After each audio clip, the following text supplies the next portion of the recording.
Okay, sorry, nak kena record sikit. Alright.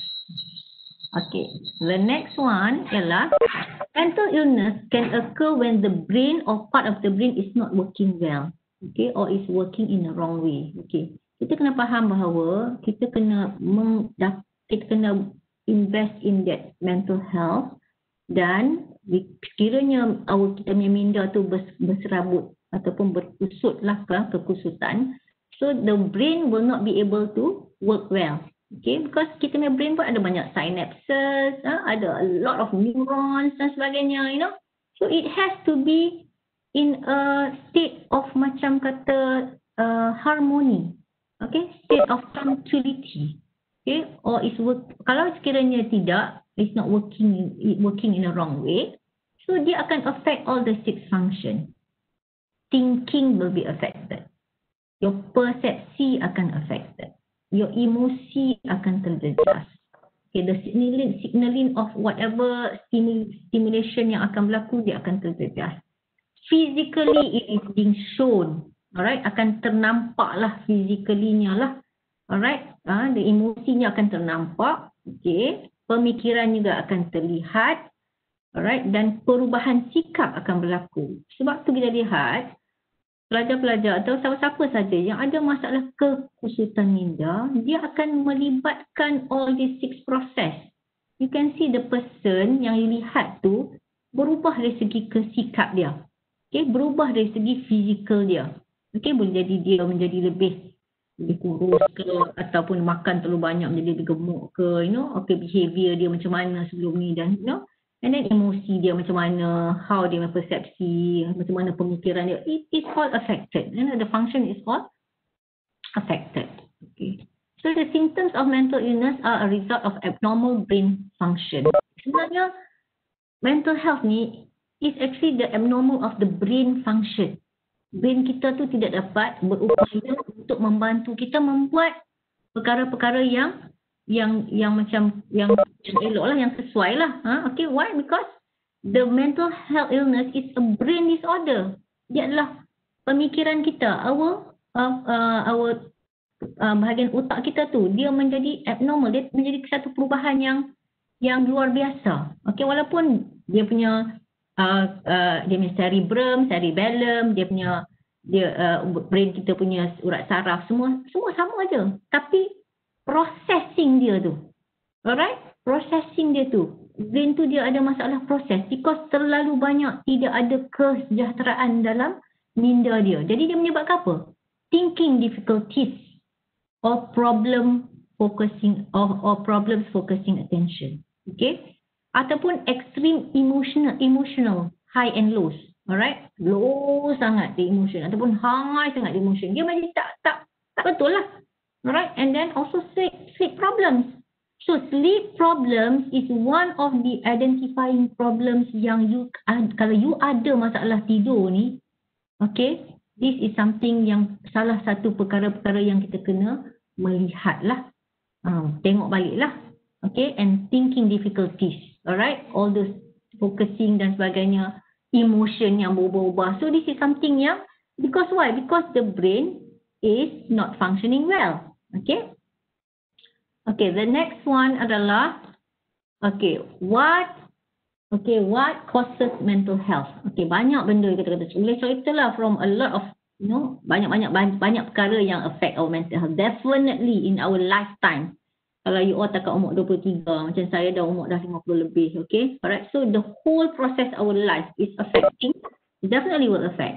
Okay, so what are it? Early adverse life experiences such as trauma of history lah, masa kanak-kanak kita, apakah keadaan kita pada masa kanak-kanak, you know, this akan menjadikan salah satu life experience. Akan ada juga punca-punca lah, penyebab-penyebab dia lah. Kemudian pengalaman-pengalaman yang related dengan chronic medical illness. Setengah orang ada asma contohnya, okay? Setengah orang ada asma daripada kecil, ada masalah tulang ke, ada apa-apa je lah. So all these chronic mental illness akan ada juga kesan dia. Others will be biological factors. Sometimes is our gene lah, our gene, kita punya genetik lah, ataupun chemical imbalance in our brain, okay? Dan ada yang because of penggunaan sesuatu. Penggunaan contohnya macam alkohol, penggunaan macam drugs, all this definitely. Kita pun tahu bahawa all this chemical, contohnya drugs, ataupun gunakan alkohol, ataupun merokok. All this kita tahu, these are all chemicals. Chemicals that also can be the cause and effect of your mental illness. Lack of social exposure and interaction. Okay, tidak ada pengalaman-pengalaman lah yang untuk ada peluang-peluang untuk exposekan dengan social interaction dan sebagainya. Have feelings of loneliness and isolation, merasakan sentiasa some of kita mungkin ada dalam keadaan-keadaan rasanya lonely, mungkin tak ada daripada awal-awal, mungkin tidak ada komunikasi dalam keluarga, dengan kawan-kawan dan sebagainya.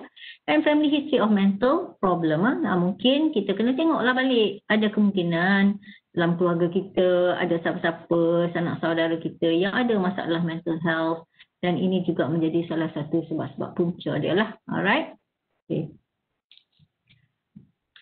Dan causes dia secara generalnya lah, ada macam-macam lah, negative life experience, brain chemistry, masalah-masalah, okay, drugs, alcohol, all those yang related dengan chemical, termasuk merokok dan sebagainya lah. Okay, it can affect inherited traits.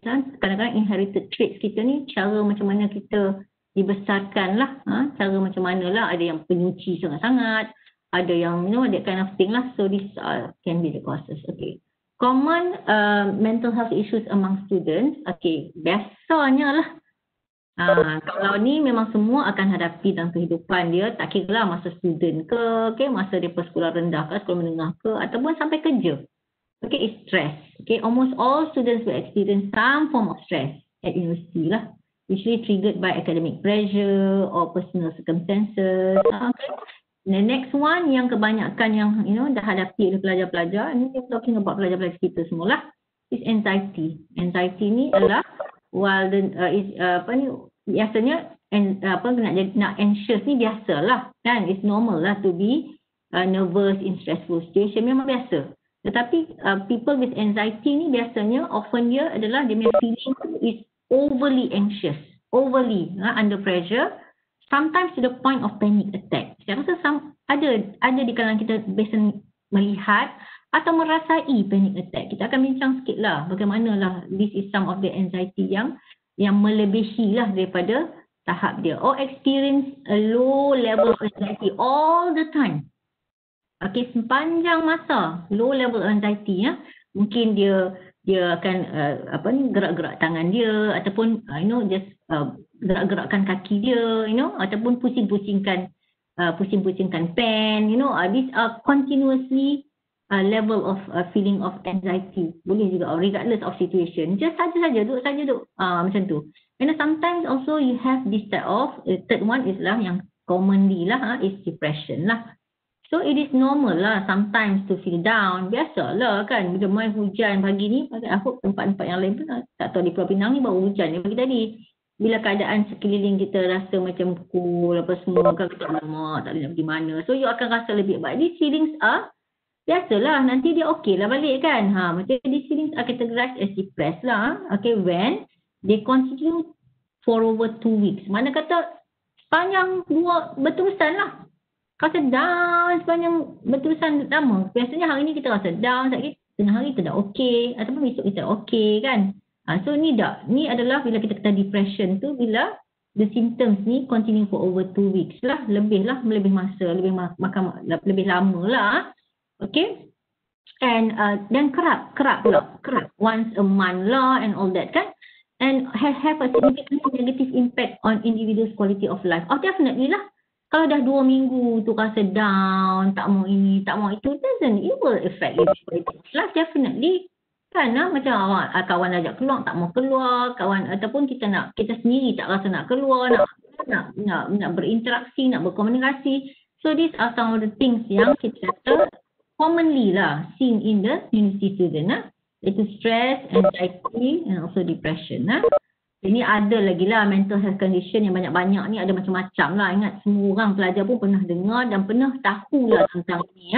Example kita kata anorexia kan. Anorexia ni asyik tak mau nak jaga penampilan, nak jaga terlalu banyak tak mau makan dan sebagainya, nak merasakan bahawa dia tu masih macam gemuk dan sebagainya, dia start to become anorexia, depression. Ada juga schizophrenia. Schizophrenia ni adalah penyakit lah, dia dalam keadaan dah berpenyakit, the mental health ada masalah lah, ataupun bipolar. Pernah dengar lah saya rasa, mungkin saya akan cerita sikit lah, nak bagi nampak tanda-tanda atau simptom-simptom dia lah. Of course anxiety, ada yang kita kata obsessive compulsive. Obsessive compulsive ni pun saya akan cerita sikit apa dia lah, untuk kita nak dapatkan sedikit clue lah apa dia, benda-benda yang macam ni yang kita kena identify dia pada diri kita, atau kita boleh nampak kawan kita dan sebagainya. Paranoia, paranoid all the time, and also phobia dan sebagainya lah. So see some of the example lah yang saya tunjuk kat sini lah. Okay, potential effect of mental health condition adalah bila dia ada masalah, dia akan berlakunya kita panggil social exclusion. Dia benda-benda ni akan ternampak lah, akan berlaku lah. Mau tak mau dia macam akan berlaku. Isolation, mungkin akan menggunakan drugs, ataupun akan melakukan kita panggil self-harm. Okay, dia akan berkesudahan dengan perkara-perkara macam ni. Akan menjadi lebih stres dan sebagainya. Akan ada juga perubahan-perubahan pemikiran seperti untuk suicidal dan sebagainya lah. Alright, so ni kesan-kesan dia, potential dia lah kalau kita tak melihat dan mengenal pasti dan membawa kepada perkara yang membolehkan dia mensejahterakan minda kita dan okey, ni adalah contoh anxiety lah. Anxiety ni adalah bila kita kata feeling of worry. Semua orang pun worry, saya pun worry juga. Hari-hari worry. I worry tentang ni, nervous, fear dan sebagainya, nervousness. Biasalah kan, akan ada juga perasaan-perasaan worry, nervous, fear ni. Okay? Alright, anxiety disorder characterized with anxious feeling that can accompanied by physical symptoms biasanya. So biasanya bila ada anxiety ni terlalu berat, okay, terlalu tinggi dan sebagainya, ataupun prolong and continuously yang kita sebutkan tadi, dia boleh menyebabkan perubahan-perubahan pada fizikal. Example, tekanan darah akan menjadi tinggi. Bila datang ke klinik, tekanan darah tinggi. Kenapa? So these are some of the things lah yang akan berlaku. Alright, so untuk anxiety ni, apa feeling dia? Feeling of panic. Alright, dia rasa panic. Panic ni kan kadang-kadang dia rasa panic. Dia akan start to breathe very fast. Ataupun otherwise dia akan rasa jantung dia berdebar-debar. Kita panggil heart palpitation. Jantung berdebar. Kan kadang-kadang berdebar tu tak ada sebab. Don't know why. Padahal dia rasa I tak ada rasa apa-apa. But these are already signaling to us. Something is not right. Even though kita duk kata dalam kepala kita ni, I don't think I'm okay. But the body, dia response, the body punya our physical kita, dia response tu, dia must be something yang membuatkan dia berlakunya macam tu. Okay? So, your heart palpitation, okay? Ataupun your tidur tak cukup, problem sleeping, ataupun obsessing over certain, overthinking lah, catastrophic thinking lah, macam tu, difficulty to concentrate, tak boleh nak concentrate, and of course the other one is kita panggil panic attack. So these are the signs of anxiety. Alright, so ini adalah tanda-tanda yang kita kena pastilah. Tapi kalau kita ada situation yang kita berlaku tu, macam kita nak exam, of course lah, esok nak exam, hari ni jantung berdebar, semua kita tahu, okay, after exam patut dia disappear lah, kan? Okay, tak apalah, exam lagi 2 minggu lagi, okay, so all okay. So this is actually classical of normal lah. Tapi yang ni adalah, alright, dia akan macam menjadi, macam akan bebankan kita, macam hang through us, tahu tak? So this kind of symptoms lah yang akan ada. Okay, the next one adalah, how are you going to support someone or yourself? Okay, when you have kan. So, if you have this type of symptoms of palpitation, of your sweaty hands, you rasa worry all the time. So you most of the time you can find a quiet space away from people just to relieve a little bit. Kalau lagi ramai, lagi bising, lagi tak boleh lah kot kan. Biasanya orang dia tak boleh lebih kepada kebisingan dan sebagainya. So encourage them to take, encourage diri kita to take a slow and deep breath. Take a slow and deep breath to reassure ourselves, it's okay, tak apalah, exam saja, bukan ada apa, we have already learned about it. Hanya kita tak pasti apa exam tu nak keluar. Kalau dah tahu nak keluar, tak adalah rasa anxious sangat. So biasanya kita akan belajar dah lah apa benda kan. So I think yakinlah pada diri kita kan. Provide an activity that is to redirect the energy. So kalau kita duk fikir sangat, risau sangat, do something else yang make you not want to think about it. Because your brain can think at one time. Dia tak boleh fikir banyak kali at the same time, you know. So you refocuskan atau redirect ini energy. Mungkin you boleh buat. Maybe you want to buat senaman ke, you want to do some sukan ke, you want to play basketball ke, you do something yang you will avoid from having that kind of symptoms. See some of the breathing techniques for anxiety, which is I think very important for us to know this breathing technique. Breathing technique ni sangat bagus. I think you can buka lah Google banyak dalam mindfulness dan sebagainya. How to do a proper breathing technique ni. Breathing technique ni akan membantu kita lah dari segi untuk menenangkan, mengurangkan rasa this anxiety lah. Okay. So proper breathing technique work on physiological level, slowing your heart rate. Okay. So the breathing technique don't need to be complicated saja. The only instruction is to breathe out slowly. Mana kita nafas tu kita concentrate pada menapas kita dengan slow. Kadang-kadang kita menafas sebab dia panic attack ni dia menafas dengan cepat. So kita kata pernafasan yang exhale tu yang kita keluarkan tu kita buat secara slowly. Jadi sebab bila kita slowkan pernafasan yang kita nak keluar tu, okay. So your breath will naturally dia kata the key is focus on your out breath and ignore your in breath. So the out breath very important, kita nak kena stabilizekan dia. So your in breath will naturally lengthen when your out breath is longer. So bila out breath dia longer, bila kita tarik nafas dia lengthen lah sebab the out breath. So try to make your breath out slow, steady and gentle. So this is how you be able to help yourself lah untuk reducekan the anxiety lah. Okay, the next one is yang kita kata tadi lah yang berkenaan dengan depression. Okay, depression ni adalah major depressive disorder, kita panggil MDD lah ni ya. Biasanya it's a common and serious medical illness lah biasanya lah kan. Usually affects one person's mood and behavior lah. And even though ni adalah satu penyakit yang agak common, okay, tapi sepatutnya sebenarnya dia boleh dirawat. Serupa je macam anxiety tu, boleh dirawat. Okay, so when you find you have all these signs and symptoms, secara physical symptoms, sign dia, then you need to be able to treat, boleh dirawat. So apa yang simptom yang depression ni? Of course bila benda ni berterusan lebih daripada 2 minggu lah, exhaustion and lack of energy. Rasa macam tak ada tenaga langsung. This is beyond your control. Please understand when you have this brain disorder macam ni, okay, kekusutan minda atau tidak ada kesejahteraan minda, okay. So this is actually bukan buat-buat. No, it will not be something that you nak buat kata you have. This lack of energy is memang akan terjadi because of this disorder kepada brain kita ni, okay. So dia akan nampak very exhausted, okay, lack of energy, lain daripada biasa dia lah. Kalau biasa dia macam ni, tiba-tiba dia jadi macam ni, contohnya kan, okay. Problem in sleeping lah, asyik nak tidur saja all the time, rasa tidur tapi tak boleh tidur pun. And tidur pun rasa macam tak cukup lah, tak nyenyak lah. Difficulty in concentrating. And of course, lain-lain perasaan macam-macam dengan tiba-tiba. Because dia brain is already functioning abnormal, dia akan datang macam-macam all this kita panggil depressive symptoms lah.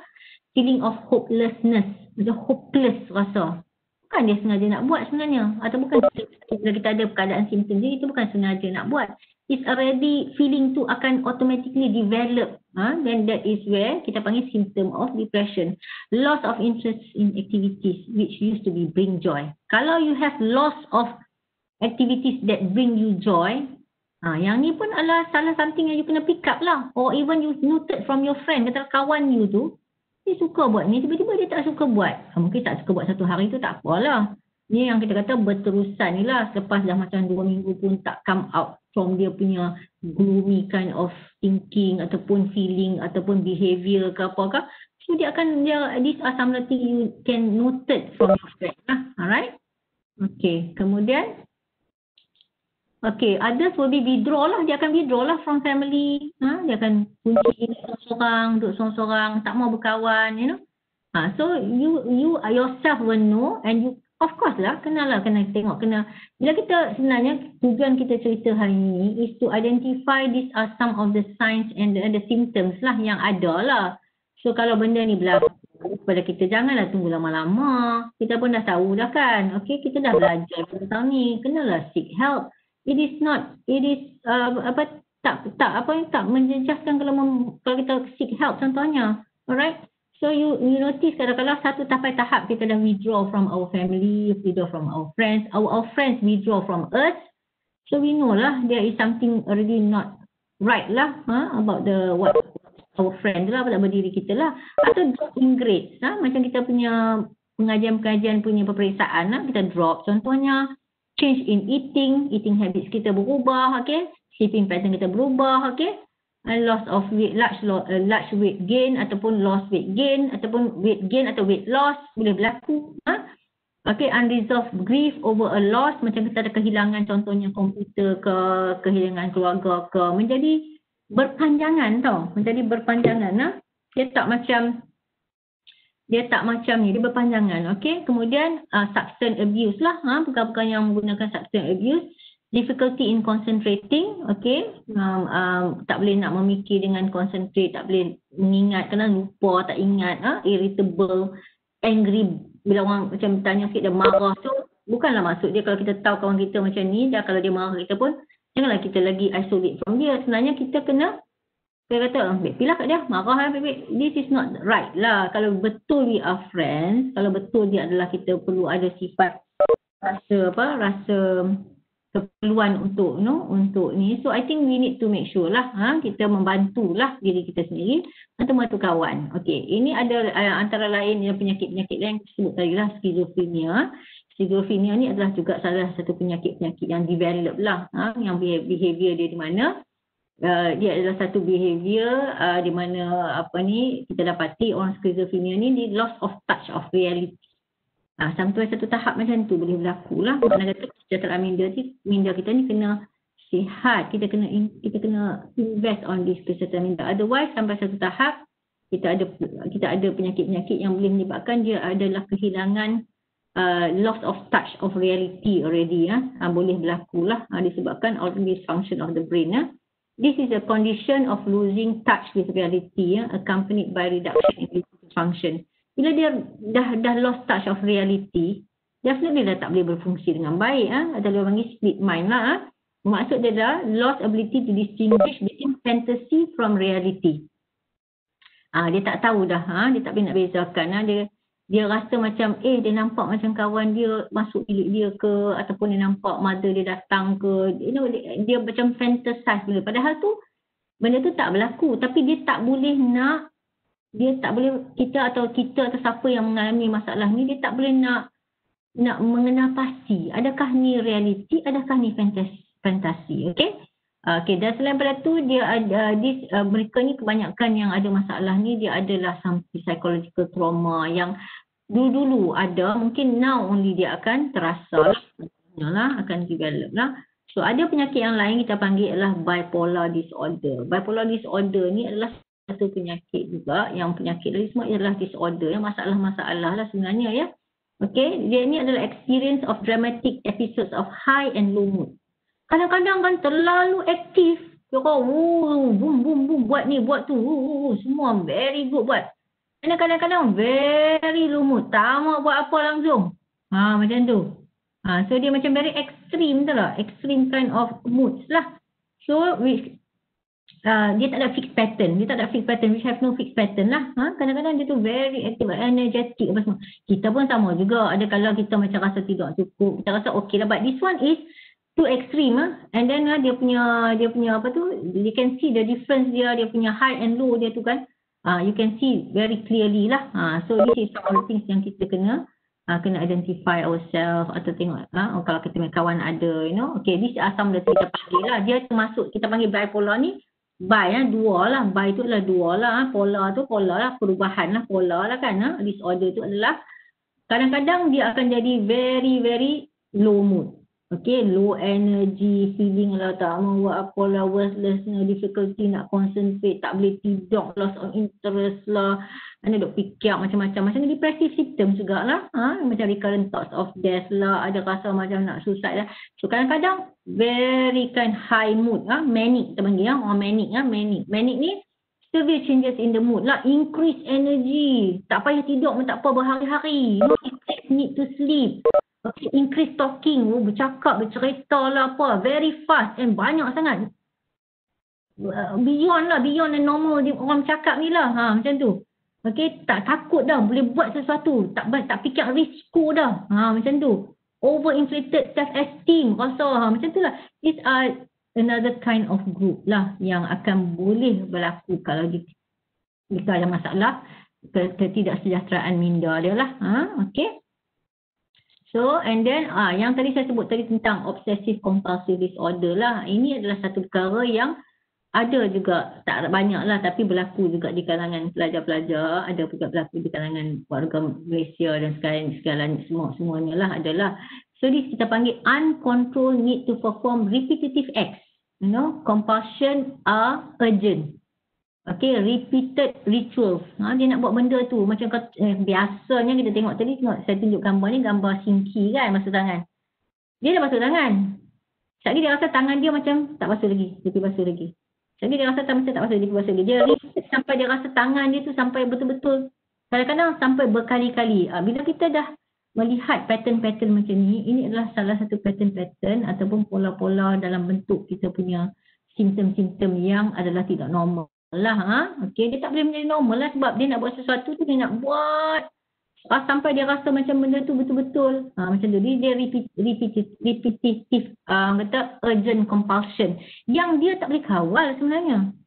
Okay, tak boleh kawal sebenarnya. Obsesif kompulsif pun memang tak boleh nak dikawal. So, kadang-kadang kita tak boleh kawal dan kita biarkan. Bila kita biarkan ni, dia tak memohon atau tak meminta dibantu dan sebagainya, inilah yang akan menjadi lebih serius in terms of their rituals, repeated rituals dan sebagainya lah. So other things yang boleh berlaku adalah self-harm lah. Self-harm lah is the act of attempting to alter the mood state by inflicting physical harm. Itu kadang kita kata rasa heran, tapi kita jangan heran, benda ni adalah something yang boleh berlaku jika kita tidak tahu bahawa kita tak ada satu fasa di mana kita mohon, because this is some disorder that we cannot help ourselves and our friend cannot help him or herself. Okay, bila kita kesejahteraan minda, kita kena, yang saya sebut tadi, kita kena invest pada awal-awal supaya kita boleh merasakan kenyamanan fikiran, kita punya keharmonian fikiran minda.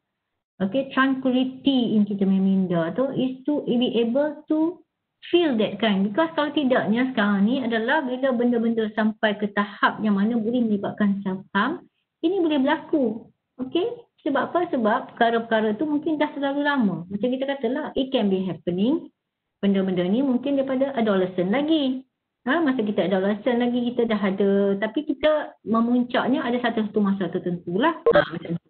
So this kita panggil attempting of altered mood state adalah inflicting physical harm. It's serious enough lah to cause tissue damage dan sebagainya lah. So keadaan-keadaan macam ni sebenarnya kita janganlah memulau atau merasakan something yang we need to actually help. Kita sebagai pelajar, rakan, kawan, even kesesakan benda berlaku pada saudara-saudara kita, our family members, so we need to be there to understand. Bila kita dah faham, kita aware, okay, this is something yang beyond a person's control, atau this is beyond, it's because of the abnormal brain dysfunction tu yang berlaku macam ni. Kita taklah rasa risau sangat, takut nak membantu ataupun kita nak membantu diri sendiri atau membantu kawan, because we need to be there to help, to melihat keadaan-keadaan macam ni. So it can inflict physical harm to the person. Sampai ke tahap macam ni boleh berlaku sebenarnya. Example macam kita tengok tadi, kan gambar tadi lah, cutting, okay, can be like head banging, bang the head on the table ke, bang the head on the door ke, okay, mungkin just scratch and scratch and scratch and scratch, macam tu lah. Even sometimes biting the nail, biting sampai kuku semua tak ada. Ini ada common behavior lah, of course lah, sampai berdarah-darah. Ada kalau tidak, tak berdarah tu tak adalah serius sangat. Tapi sampai macam berdarah dan sebagainya. Okay, pulling out hair, tarik rambut. You know, all this is actually inflicting self-injury lah. This is some of the common yang kita nampak lah. Behavior tu lah. It tak semestinya dia menyebabkan inflicting harm on the body macam cutting dan sebagainya lah. Ya. It can be other things as well. Okay. And of course lah, why are they doing this? Sometimes this is something something macam dia akan macam like provide a bit of relief lah.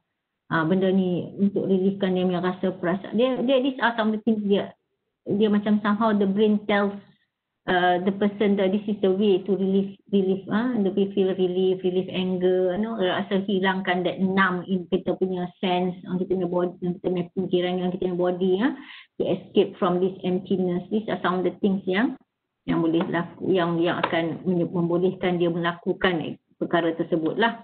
Okay. And of course, and the last and most lah yang I think yang kita semua kena faham lah ya, yang kita semua kena acknowledge lah benda ni ya, awareness dan sebagainya adalah masalah kita yang sangat serius lah, iaitu suicide lah ya, itu bunuh diri lah ya. Okay, this is because it is not treated early it's not seen lah. Kadang-kadang ni kita ni risau sentiasa, macam kita kata fear tadi, macam anxiety tu, anxious sangat, takut sangat orang tahu tentang kita dan sebagainya. I think all of us have. Semua kita ada masalah anxiety, masalah semua ada. Okay, so we cannot stigma ourselves and we cannot stigma our friends. Tak boleh. We cannot say kalau tak apa biarlah dia. We cannot do that. In fact we may be the one yang akan suffer juga. So it is because of this untreated. It's not treated early. It's not being seen early. It's not being helped early. Okay. So of course lah. Okay. Sebenarnya this bukan yang suicide ni. It's not what exactly sebenarnya keperluan tu, tapi rather than is the feeling that is to end the pain. Pain tu adalah something yang macam kita tadi lah, inflicting self-injury tu is to relieve something. So this is actually what happened lah kan. So macam contoh kata 9 out of 10 adolescent who commit suicide sometimes give clue. Okay, 9 of them most give clue before the suicide attempt lah. So that means kadang-kadang kita kena identify our friends lah kalau macam ni lah. Kadang-kadang dia akan bagi give away pride, benda-benda yang dia suka, okay, feeling despair, kita nampak sangat, feeling despair and hopelessness, threats to hurt oneself, okay, preoccupied of death. This is some of the things yang kita if you kenalan dia, kita kawan dengan dia pernah bercakap dan sebagainya, we should at least know lah about this warning sign. Okay, so macam kita tanyalah, adakah pernah kita often feel very angry or very worried? Ada kan? Alright. So whether dia punya angry and worried tu ada tahap dia ke tidak? Ada kesentiasa saja. Okay, kita akan tanya soal. Do reckless things that could harm you or others. Okay, feel grief for a long time after a loss or a death.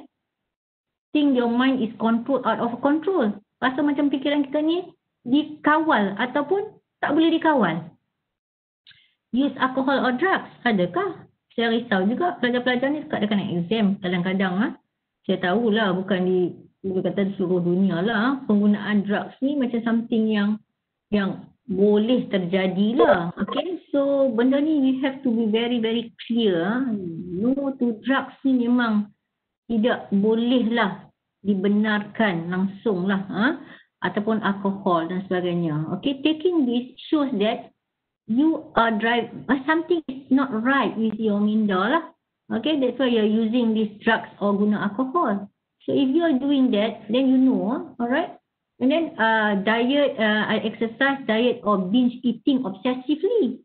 Okay, macam exercise, diet sangat-sangat ataupun making out of normal norms lah yang biasa kita tengok orang nak kurus berat badan ke ataupun nak buat exercise activity ke ataupun binge eating dan sebagainya, obsessively dan sebagainya, hurt other people or destroy property ke. Okay, these are some of the things you show kan. If you feel any of these things, it might help to talk to your parent, okay, your teacher, lecturer ke atau school counselor ke whoever lah, atau physician dan sebagainya lah. I think if you feel that you are not in the state of your mind, kita panggil minda sihat lah, itu a state of holistic mental health tu. Then you feel, of course you need to invest, you need to understand, you need to make sure kan dan sebagainya. Then you need to make sure you kena help lah. Okay, so mental health problem can be treated, can. If you feel very stressed or worried, okay, it might help to talk to someone or how are you feeling dan sebagainya. I think semua orang tahu bahawa kita USM ada counsellors. We know we have counsellors. The counsellors can talk to you, so can also do some tests on you. Okay, kita bukan ada counsellors USM untuk pelajar. Ada juga kaunselor yang also your timbalan dekan dan sebagainya kan di pusat-pusat pengajian, which I think biasanya mereka pun telah ada training dan sebagainya lah untuk membantu. Okay, it's actually to help. We need to, when you go, of course kita nak orang tu dah tahu cara lah nak membantu dan sebagainya. Kita juga ada kaunselor-kaunselor di pusat pengajian, pusat-pusat pengajian pendidikan especially ya. Okay, dan kita juga ada kita tak adalah kaunselor kat klinik. Selalunya kat klinik ni kita akan identify lah. Most of the time the counselor will send, akan identify keperluan untuk kita nak membantu dan sebagainya dari segi pusat sejahtera nak membantu ataupun klinik kesihatan kesejahteraan ke atau hospital nak membantu. Okay, so mental disorder are treatable sebenarnya. Okay, alright, so multidisciplinary approach is required. Biasanya physician, counselor, therapist. Okay, sometimes you need dietitian to come in. You know, of course, ada juga yang perlukan medication dan sebagainya. So it can be. So please understand that benda ni is actually the brain dysfunction yang sometimes it has to be in one point of time. Dia ada certain abnormal in that kind of perception, abnormal in that of the thinking, apa semua. This is something yang beyond you punya ability to help yourself. So you need sebenarnya help. You need help. You kena rasa bahawa you boleh dibantu. You jangan takut untuk datang untuk dibantulah. Okay, so step to help someone with a mental illness lah, share your concern lah, share I care, I see, I feel, apa semua ni lah. Okay, tanya jugalah, how you feeling, apa semua kan lah. Okay, so biasanya kita akan, kalau biasanya orang yang ada masalah, siapa-siapa pun lah, dia refuse, tak suka nak cerita kat semua orang kan. So, cakap dengan orang tertentu lah, a counselor, a trusted friend dan sebagainya lah. Share your feelings and emotion with someone you trust, okay. Okay, use positive self-talk. Okay, manage stress with the stress management. Kalau ada kursus-kursus stress management, kursus-kursus time management, I think bukan semua orang dibesarkan untuk tahu how to manage time, how to dengan sendiri. You know, sometimes you need to also be able to go for this type of talks or kursus dan sebagainya, time management, stress management. All this is for you untuk kita know all the techniques and the right thing to do lah. Okay, use healthy decision making skill. Okay, use effective communication skill. Know the signs, the symptoms. The signs symptom kita bincang tadi banyak kita cerita tadi kan. So this is some of the preventive strategies yang kita kena kenali daripada awal lah. So sorry lah, this slide tu nampak macam a bit too much for you all lah. Tapi maksud dia adalah 10 tips to stay mentally well lah. Mana kata lah, value yourself. Apa pun, it is better to be yourself different than to be the same as everybody. Betul tak? Macam kata kita tengok nak jadi macam orang ni, nak tengok jadi macam tu. I mean, it is more weird kalau you become like somebody else. You need to be yourself. Okay, value yourself. Trust yourself with kindness, respect dan sebagainya. Okay.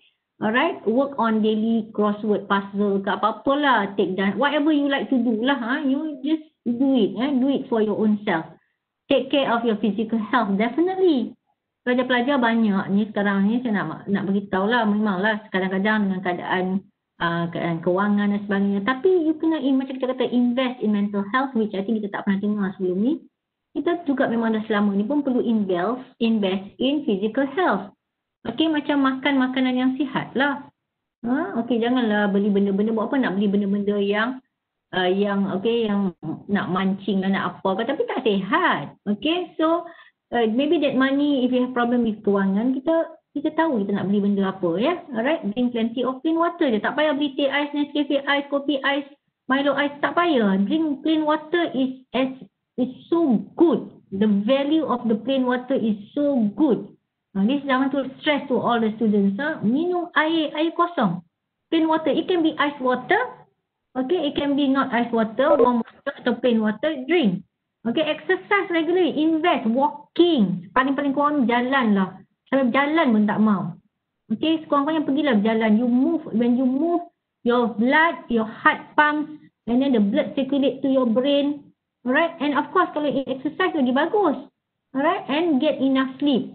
Masalah yang tak boleh tidur ni, kebanyakan suka chatting malam-malam. Kita punya sahab tidur kita malam dalam kehidupan kita secara normal lah ya.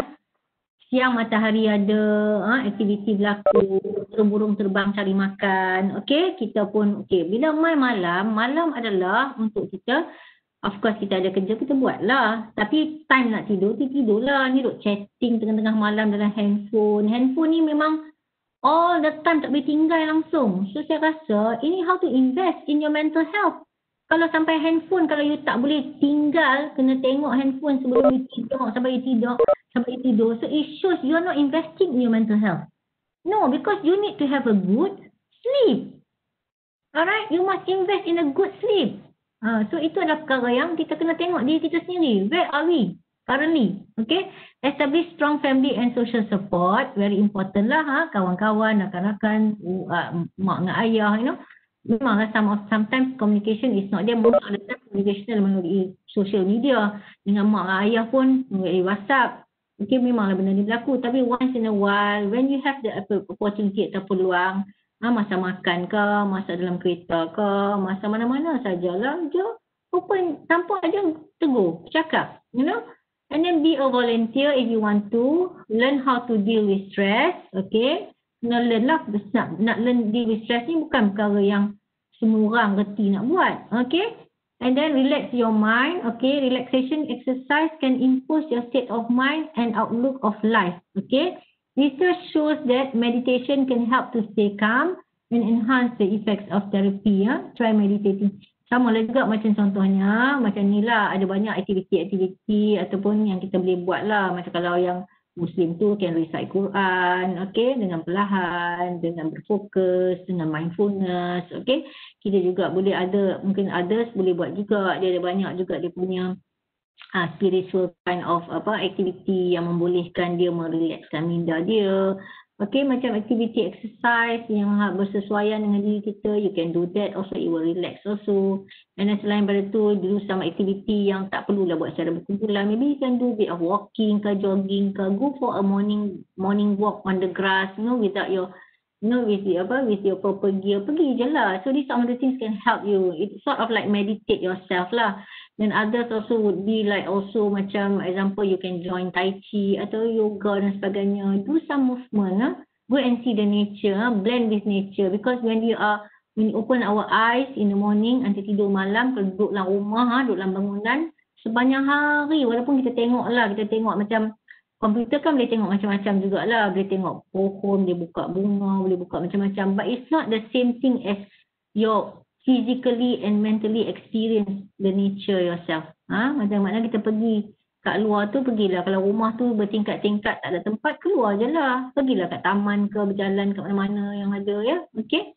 Okay, then set a realistic goal lah. You need to set a realistic goal. Kadang-kadang we need to be so high that kadang-kadang kita rasa kita punya achievement tu tak sampai ke situ. Tapi we need to pandai lah, ni kena belajar lah how to set the goal for yourself. Okay, break up monotony. Okay, you adjust your jogging route, plan your road trip, take a walk of different park, apa dan sebagainya. Of course lah, first and foremost, I think you must definitely avoid if you're using alcohol atau using drugs, definitely it's not. You have to see yourself again lah. Mana kata this is something not right about your mind about your minda lah, because you're using something to cover something that you are feeling. Alright. Okay, always seek help. Please understand that seeking help is a sign of strength sebenarnya. You need. Because this kita panggil disorder. Macam kita kata sakit, kita demam. It's a disorder. Demam, batuk semua, it's a disorder. It's a sakit. So biasanya kalau you tak boleh buat sendiri, demam dengan batuk dan semua tak boleh baik sendiri, you kena seek help. Super juga macam ni ya. So it's not weakness. It is important to remember that treatment is effective. People who get appropriate care can recover from mental illness and addiction and lead a rewarding life. Alright? So you must know that this is something that you need to aware. Okay. These are some of the things that maybe you may not know, but I think kalau if you are in at home now atau kat mana, sekarang ni kan banyak kita guna banyak online, you know that yesterday 10 hari bulan September setiap tahun adalah hari pencegahan bunuh diri. If you go through media, mungkin ada tengok dalam media masa dan sebagainya. So temanya adalah tahun ini yesterday, just happen yesterday sahaja, 10 of September. Today is 11 of September. Mungkin ramai yang tak ingat tarikh dah kot, duduk kat rumah all the time. Okay, let's talk. Dia tajuk tema ialah let's talk minda sihat, kesihatan mental milik semua. Okay, bersama untuk cegah bunuh diri. So ini adalah kenyataan State of Media yang Menteri Kesihatan Malaysia sempena Hari Pencegahan Bunuh Diri Sedunia ya. Okey. Dan kalau kita tengok kat sini ya, kita kata mengikut data Kementerian Kesihatan Malaysia dalam tempoh Januari hingga Jun 2020. We are talking about this year. Okay, this is yesterday saja, yesterday punya kenyataan media. Okey, dalam tempoh Januari hingga Jun 2020 sejumlah 465 kes cubaan bunuh diri telah dilaporkan menerima rawatan di Hospital KKM. Jumlah ini adalah kurang sebanyak 210 kes berbanding dengan tempoh pada yang sama 2019, iaitu sebanyak 600 lebih. So it can go up to 600, it can go up to 400 cubaan-cubaan ni lah. Okay. So just let you know lah that kita ada hari Minggu, Hari Kesihatan Sedunia, kita ada hari sempena Hari Pencegahan Bunuh Diri Sedunia dan sebagainya. So this is something yang berlaku lah yesterday ya. Okay, kempen Let's Talk Minda Sihat ini bermula semenjak 2019 lah ya. Okay, apa yang dikata sini talk di dalam tajuk kempen ialah tell someone you trust about your problem. So biasanya kita trust apa? Kita need to talk to somebody lah. It can be a counselor, either one your friends, it can be your good friends. Kalau good friends, they will understand what you're talking about lah. Okay, and kita sebagai kawan, kita dari expose dengan talk macam hari ni ya. So we able to understand and accept things better lah rather than kita lari daripada membantu lah. Okay, ask for help, minta pertolongan. Listen without judgment. Listen without judgment. Never have this feeling of judgment. Because kita never know, in our part of our life, we at one point may also have this disorder. And at that time, jadi kita tak boleh nak judge. Kita please listen without any judgment. Okay, mendengar tanpa menghukum atau menghakim. Very important. That's why we cannot have this stigma. Know where to seek help. Tahu kat mana nak mencarilah. Macam kita katalah di USM ni, kita ada counselors. Alright. So you must know. And you, kalau dalam hari ni lah kita ada 112 participant, please spread the news jugalah. Kata kita USM ni ada counselors. So please go and dapatkan rawatan lah, dapatkan bantuan lah ya. Okay, so this is some of the things yang adalah dalam media dalam kenyataan media yesterday lah ya. Okay. Dan kalau rajin lah, kalau adik-adik semua pada USM yang dikasihi semua, kalau misalnya if you have time, because mungkin lah sekarang exam dah habis, okay. And then also you're waiting to come in to USM ataupun you're waiting to continue you punya semester dan sebagainya. This is a good mental health handbook. You boleh download je. You type dalam you punya internet tu, okay, dekat Google Chrome tu, type mental health handbook. Dia akan bagi kat you this PDF. It will tell a lot of things yang saya bincang hari ni dalam mental health book. It is very very simple to understand ni buku. So you can do that lah. Just kalau perlu, dia ada masa, buka je lah ya. Okay, and of course this is kita panggil unit counselling. Ni saya guna, kalau tak tahu lah nak cari, kita tak tahu lah macam mana nak cari number. Number, biasalah kita, I think all the students, pelajar-pelajar, I'm sure you all lebih pandai lah, lebih mengetahui how to. Ni type saja dalam Google Chrome tu, cari unit counselling USM, keluarlah ni. Ni bahagian hal ehwal pelajar ni. Tu dia, call pun ada, tekan aja, buatlah appointment ke, cakap aja. So this can be done lah, contohlah. Kalau susah-susah sangat lah, tak tahu kat mana ya doktor unit counselling. unit counselling USM, biasalah kita kat sini duduk dah 3-4 tahun pun tak tahu kat mana ni, tak tahu kat mana tu, biasalah kan. Jadi kalau kita tak tahu, kita just type je unit counselling USM, keluarlah yang ni. Nah. Okey, dan kemudian kalau dia tak tahulah pusat sejahtera pula kat mana, tak tahu kat mana nak cari, macam mana dan sebagainya. Ni contohlah saya tunjuklah, bukanlah close hari ni, buka lah. Ni masa saya ambil gambar ni, masa ni dia tengah close. So bermaksud dia just buka je, pusat sejahtera USM, keluarlah dalam tu, dia call pun ada, terus boleh call dan sebagainya. So as easy as that sebenarnya. Okey, saya ucapkan terima kasih lah. Saya rasa setakat itulah penutup saya hari ni. So I'd like to thank all of you, pada kita USM. Thank you for being an awesome student. Listen to this. Boleh berupaya lah untuk duduk dan dengar. It's not something easy lah for everyone to really focus and listen to what is being said today. But I think macam saya kata awal-awal tadi lah. Okay, invest in your mental health. Okay, when you nak duduk awal-awal tadi pun saya dah kata open your mind. Okay, open your mind, be more relaxed and try to understand apa yang kita bincang hari ni lah. Kita berkongsi maklumat hari ni sebenarnya ya. Okay, jadi saya ucapkan terima kasih lah kepada semua orang. Okay, itu saja daripada saya lah. Alright, saya ucapkan terima kasih dan jika ada apa-apa yang salah dan silap, saya mohon maaf lah ya. Alright, saya serahkan kepada Cikgu Lawati lah. Oh, ada soalan. Soalan mungkin ada apa-apa nak tanya ke? Ada soalan? Mungkin ada belajar-belajar yang tanya, you know. So I'm sure dah ada kat sini kan 10 orang. Okay. So mungkin ada kot lah nak tahu sedikit sikit ke. Alright. So boleh je. Adakah? Saya harap saya dapat beri lebih gambaran yang jelas tentang how we need to be aware lah. Aware. Macam saya kata, in our lifetime, it can happen to us. Right? And of course, it happen to our family members, to our friends. So this ability for us to understand this so that kita aware of the sign and symptoms and memohon untuk kita memastikan kita mendapat bantuan. Right, and kita jangan judge atau become judgmental kepada apa yang berlaku dalam keadaan sekarang ni. Masalah dia adalah semua orang takut di apa tu di how to say macam kita kata I can't remember the word lah. Maknanya kata dekat macam kata kat orang yang ni punya ini dia ada masalah mental ni, something yang macam macam semua orang risau, semua orang takut. Kalau rasa kata-kata dia ada penyakit asma, siapa pun tak takut, siapa pun tak risau. Tapi kalau cakap dia ada masalah ni macam tu, semua orang dah jadi macam kawan-kawan. So we need to not to have that kind of judgmental kind of thoughts lah. Okay? Ada kan soalan? So far rasa chat-chat ni mesti tulis dalam chat je lah. Saya akan jawab melalui chat lah.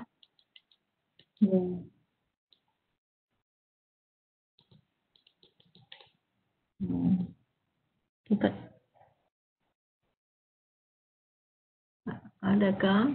Saya rasa boleh faham saya punya slide tadi. Boleh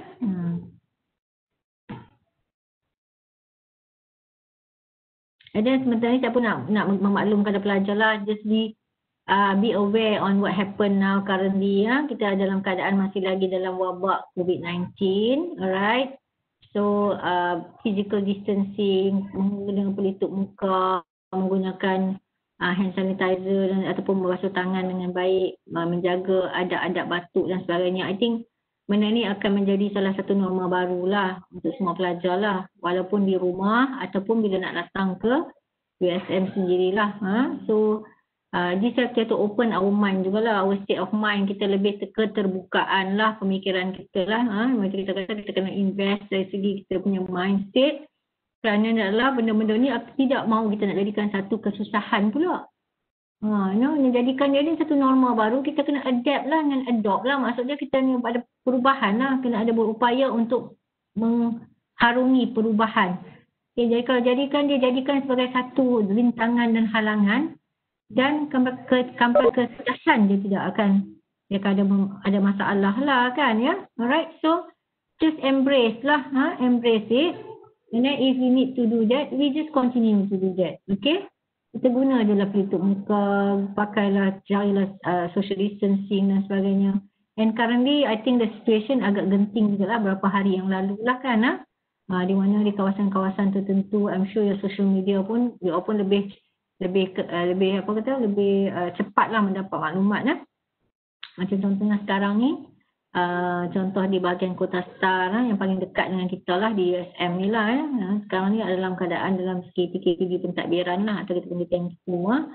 So mungkin ada di kalangan pelajar kita yang berada dalam kawasan tersebut pun kan. Jadi saya rasa ikut je lah apa arahan-arahan daripada Kementerian Kesihatan dan Majlis Keselamatan Negara lah. Okay. So kalau you worry ataupun you not sure apa dan sebagainya, bertanyalah, jangan keep the worry to yourself. Okay.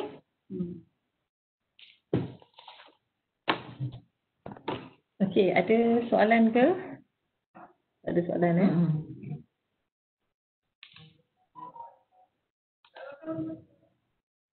Okey, saya mohon terima kasih saya ucapkan kepada Dr. Nurmala atas ceramah yang sampaikan. Ingat pesanan Dr. Nurmala, kalau ada masalah jangan simpan seorang-seorang benda macam ni kena ke depan, jangan malulah kalau awak ada masalah. Kalau tak, kita di pihak universiti, pihak HDC ke Sejahtera ke siapa pun, kita akan sentiasa membantu, provided sebab awak kena faham, pelajar kena faham, which is kita takkan dapat tahu. Kita di pihak pengurusan USM tak boleh monitor one by one. Tapi kalau awak tak ke depan, tak tanya, tak say hello, tak bagi tahu, macam mana kami di sini nak bantu? Macam itulah please, ada masalah jangan pendam lama. Okey, saya dah kongsikan link borang penilaian. Saya minta semua peserta beri maklum malas, dan kepada borang penilaian telah saya kongsikan, kerana borang maklum malas ni penting untuk di pihak HDC walaupun di pihak pemudasyara sendiri, untuk kita memperbaiki dari semasa ke semasa. Okey.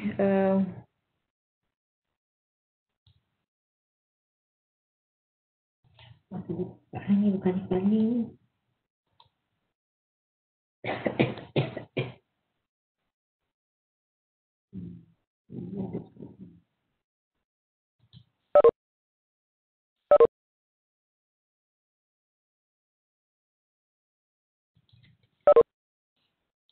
Okey, good. Okey.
Okey, terima kasih semua. Saya sudahi dengan billahi taufiq hidayah. Assalamualaikum warahmatullahi wabarakatuh. Selamat tengah hari, selamat berehat, dan jangan lupa join lagi kita punya aktiviti e-training pada minggu 24 hari bulan. Okey, terima kasih ucapkan kepada Dr. Nurmala. Terima kasih. Okey, baik. Okey.